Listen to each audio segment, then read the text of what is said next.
Kita sekarang menuju ke Karawang, Jawa Barat. Sudah ada rekan kami Agung Prasetyo. Agung, tampaknya di belakang Anda ini terlihat masih ada genangan banjir. Sebenarnya situasinya seperti apa?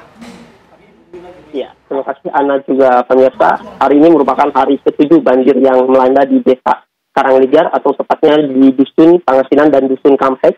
Dan kondisinya di tempat kami mengabarkan banjir juga masih menggenangi ratusan rumah warga. Dan untuk ketinggian air sendiri memang masih cukup tinggi. Di tempat kami mengabarkan saja ini ketinggian air sekitar 30 cm. Bahkan kalau kami melihat ke arah dalam lagi, ke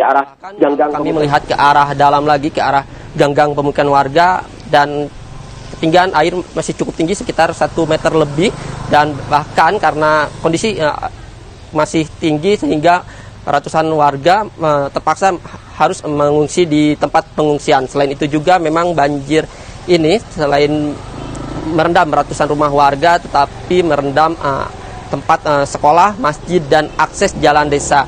Dan kondisi banjir pada siang hari ini memang berangsur surut pada hari kemarin, tetapi pada dini hari tadi sekitar pukul 3 di mana air kembali naik. Dan memang meskipun di sini tidak terjadi hujan, tetapi ketika di hulu Sungai Cibeet ini terjadi hujan di wilayah Bogor, dan kembali adanya naik kembali banjir yang merendam ratusan rumah warga. Dan dapat kami informasikan juga untuk data terakhir dari BPBD untuk yang terdampak, yakni ada 441 rumah yang berada di 2 dusun, yakni Dusun Pangasinan dan Dusun Kampek. Selain itu juga yang terdampak ada 1.600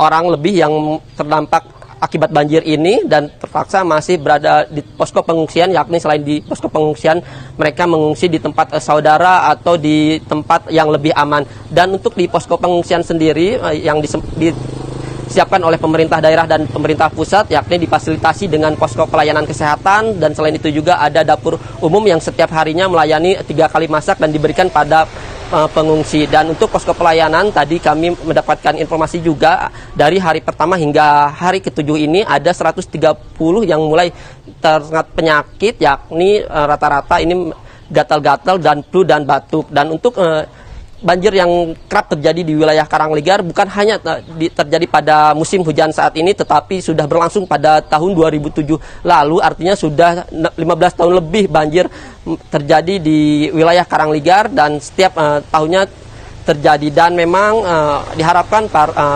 masyarakat atau desa Karangligar ini, warganya berharap agar ada solusi dari pemerintah daerah ataupun pemerintah pusat agar banjir tidak terjadi kembali saat musim tiba. Untuk bantuan-bantuan sendiri memang di hari ketiga juga sudah mulai didistribusikan, mulai dari logistik, pakaian, dan obat-obatan lainnya. Dan memang kondisi masih cukup tinggi. Selain merendam ratusan rumah warga, tetapi ratusan hektar yang berada di wilayah Karangligar ini juga terendam. Dan untuk aktivitas warga memang sangat terganggu juga untuk melakukan aktivitas, sehingga para warga masih bertahan di tempat pengungsian. Sementara itu yang dapat kami kabarkan, kembali ke Anda di studio, Ana.